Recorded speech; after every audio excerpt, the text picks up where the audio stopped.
Assalamualaikum warahmatullahi taala wabarakatuh. Bismillah, alhamdulillah, wassalatu wassalamu ala rasulillah. Kali ini kita akan bercerita tentang hikayat Sayyiduna Ja'far bin Abu Thalib. Beliau ini adalah salah satu sahabat Nabi, bahkan masih saudaranya Nabi, ya, masih sepupunya Rasulullah SAW. Hukiya anna Ja'far at-Tayyar, dan dalam kitab Usfur Mau'idhatul Usfuriyah ini ada hikayat tentang beliau. Dihikayatkan anna Ja'far at-Tayyar, sesungguhnya Sayyiduna Ja'far at-Tayyar radhiyallahu taala anhu ini bibarakati sidqihi, karena berkah dia ini orang yang jujur dan tidak pernah berbohong sepanjang umurnya. Lama kutila, ketika beliau terbunuh, ja'alallahu ta'ala lahu janahani akhdaraini musyihaini bidduri wal yakut, Allah memberinya atau menjadikan untuk dia dua sayap. Jadi Ja'far at-Tayyar ini dia terbang dengan dua sayap yang hijau, yang dua sayapnya ini dihiasi oleh intan dan batu-batu yakut, ya. Yatiru bihima ma'al malaikah. Dengan dua sayap tersebut Ja'far at-Tayyar ketika meninggal dia terbang bersama malaikat-malaikat. Rasulullah SAW pun bertanya, kok bisa ada orang mendapatkan keistimewaan seperti itu, ya? Dia wafat, meninggalnya ini dikasih sayap Allah oleh Allah, dua sayap, kemudian langsung terbang bersama malaikat-malaikat.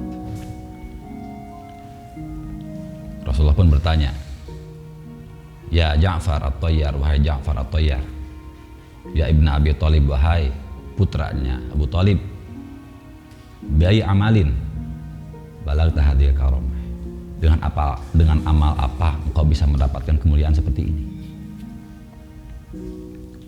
Lalu Sayyiduna Ja'far at-Tayyar menjawab, faqala la adri, ya Rasulullah, saya nggak tahu. Ini sifat-sifat akhlak orang yang benar-benar jujur, orang yang benar-benar bagus akhlaknya. Itu jarang mengakui kebaikan sendiri, itu jarang. Saya tuh nggak yakin, saya nggak tahu kebaikan apa yang saya lakukan, nggak tahu. Kalau kita kan selalu aku-akuan, ya. Padahal mungkin ini kebaikan dari Allah Ta'ala, bukan kebaikan dari kitanya. Ja'far at-Tayyar ini menjawab, Sayyidina Ja'far at-Tayyar ini menjawab, saya nggak tahu ya Rasulullah. Saya nggak tahu kebaikan apa yang saya buat hingga Allah memberikan kemuliaan seperti ini, saya nggak tahu. Illa anni imtana'tu, hanya saja, cuma saya ini selalu menghalangi atau mencegah dari tiga perkara. Fi halatil kufri wal Islam, ketika dulu saya kafir, begitupun ketika saya sudah masuk Islam, saya tidak melakukan tiga perkara ini. Jadi saya selalu menghindari tiga perkara ini.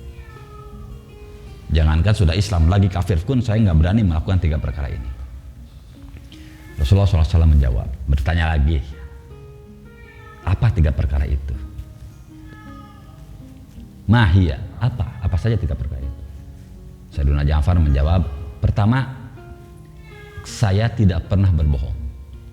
Jadi ketika kafir dulu nggak pernah bohong, sudah masuk Islam pun nggak berani bohong. Yang kedua, wa ma zana, itu saya nggak berzina. Ketika kafir saya nggak berzina, sudah masuk Islam pun saya nggak berzina. Wa ma sakartu, dan saya pun tidak berani mabuk, saya nggak pernah mabuk. Fi halatil kufri wal Islam, entah ketika saya masih kafir, entah setelah masuk Islam, saya nggak berani mabuk. Tiga perkara ini selalu saya halangi lah, selalu saya jauhi, kata Sayyiduna Ja'far. Rasulullah bertanya lagi, ya tilka haramun fi Islam, memang tiga perkara itu diharamkan dalam Islam. Tapi ini kenapa nih ketika kamu masih kafir saja kamu nggak berani melakukan tiga hal itu?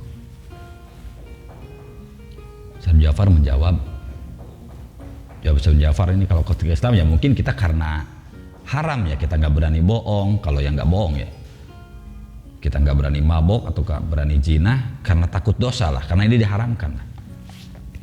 Tapi ini kok ketika kafir juga kamu menghindari tiga hal tersebut, kenapa? Jawaban Sayyidina Ja'far, tafakkartu. Dia menjawab, saya berpikir. Jadi intinya poin besarnya ini Sayyidina Ja'far ini mau mikir gitu. Tafakkartu fil kalam. Saya berpikir tentang perkataan-perkataan. Ini kan innaman kadziba fi kalami. Orang yang selalu berbohong ketika dia bicara, pasti dia selalu dicurigai. Ya jangan-jangan dia bohong lagi nih, jangan-jangan dia bohong lagi nih. Kalau orang suka bohong, ketika dia jujur pun pasti dicurigai dia bohong, karena kebiasaan dia suka bohong. Karena itulah saya nggak berani bohong. Ya takut ketika saya benar-benar, saya serius dianggap bohong juga. Karena itulah saya nggak pernah berani berbohong. Sedangkan manusia itu kan yang dipegang omongannya ya.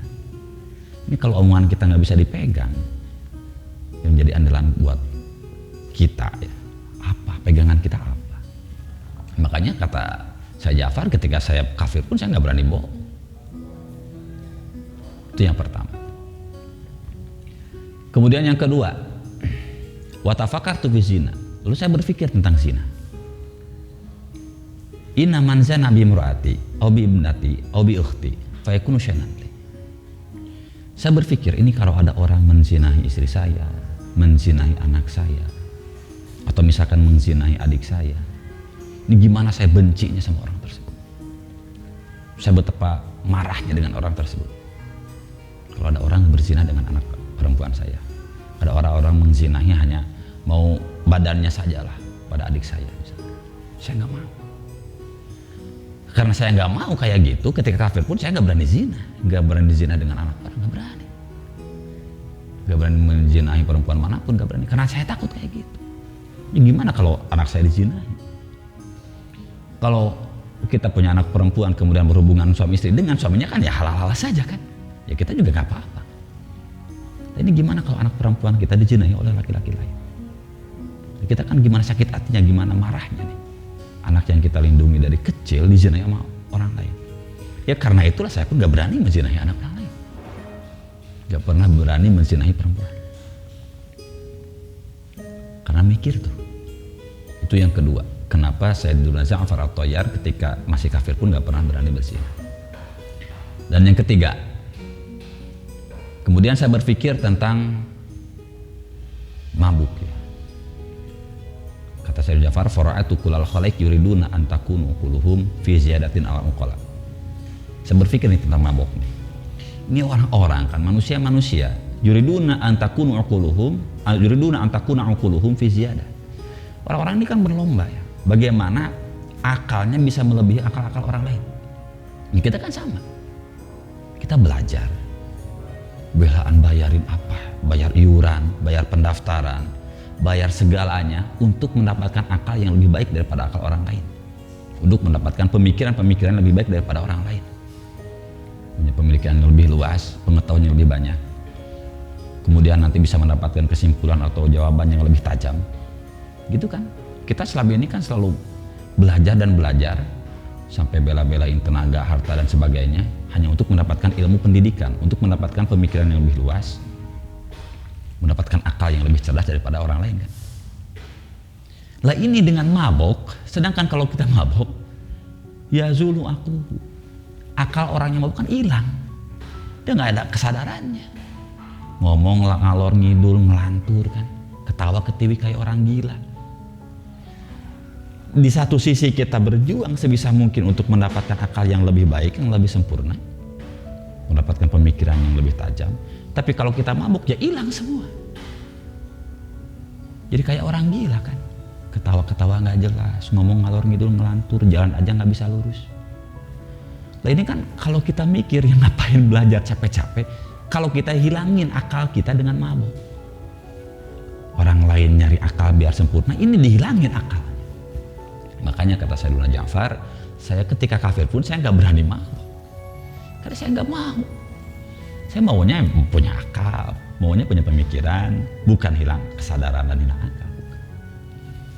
Lah karena itulah, karena tiga hal ini, karena dia tercegah dari tiga hal ini, bahkan ketika kafir pun sudah dihindari kebohongan, zina, dan mabuk.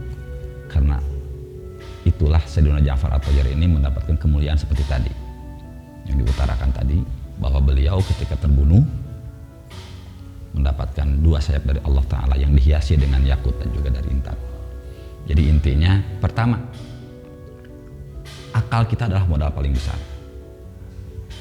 yang membedakan antara kita dengan makhluk Allah yang lain, dengan hewan, dengan tumbuhan, dengan langit, dengan awan, dengan gunung dan sebagainya adalah akal. Kita punya akal untuk berpikir, punya akal untuk menerima ilmu, kemudian mengamalkan ilmu tersebut. Kalau tenaga, hewan pun banyak yang lebih kuat daripada kita.